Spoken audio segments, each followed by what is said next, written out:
We turn now to Democrat Chris Coons, who's on the Senate Foreign Relations Committee. He's usually in Delaware when we talk to him, so we're glad to have you here face to face. Good morning. Thanks, Margaret. Great to be with you.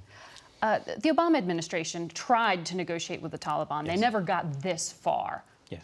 Why do you have a problem with the Trump administration doing it? I don't have a problem with the Trump administration trying to resolve our very long conflict in Afghanistan through direct negotiations with the Taliban.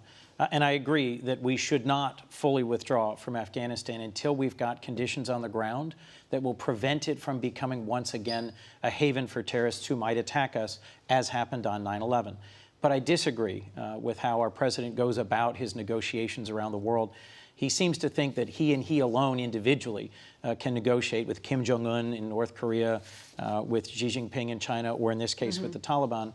We don't even have an ambassador in Pakistan or in Jordan.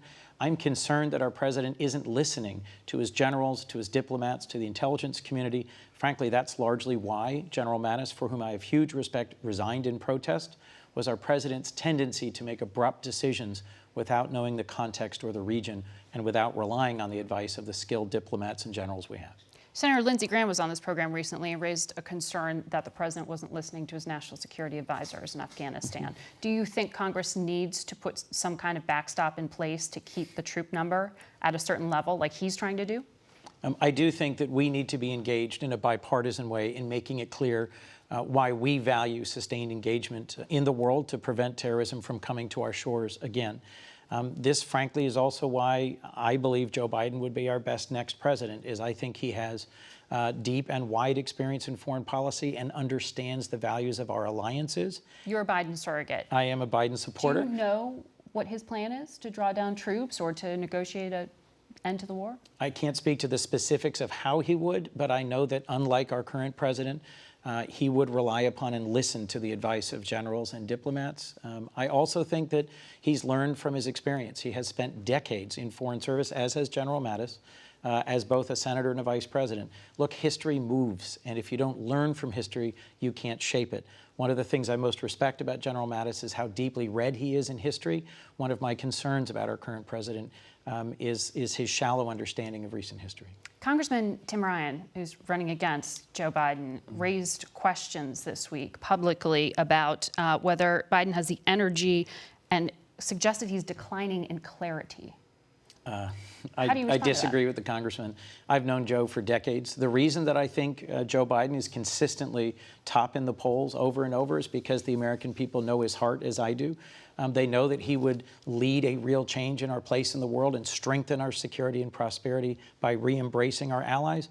And that, frankly, in the United States, he was called middle-class Joe for decades in the Senate because he's never forgotten where he's from Scranton, Pennsylvania, and Claymont, Delaware.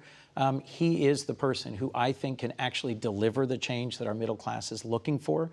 That's what Donald Trump ran on, but it's not what he's delivered. I do think a Biden administration would make the changes that would strengthen our middle class. Congress is coming back to work sometime soon. Some would say tomorrow. There you go. But the question is whether they're actually getting to work on anything related to gun legislation. We haven't heard any specifics from the Republican leadership. What are you trying to get done? Well, Senator Pat Toomey and I, Pat's a Republican senator from Pennsylvania, we've been working hard on our bipartisan bill, the NICS Denial Notification Act. Tragically, in August, we lost 50 more Americans in mass shooting incidents in Dayton, in El Paso, in Odessa. The Odessa shooter failed a background check. Our bill would make sure that state law enforcement is promptly notified when someone fails a background check. I've been talking with Republicans, with Democrats, with the White House over the August recess. I'm hopeful President Trump will actually lead on this issue next week, take a position, stick with it. The American people deserve no less. We will be tracking that. Thank you very much, Senator Coons.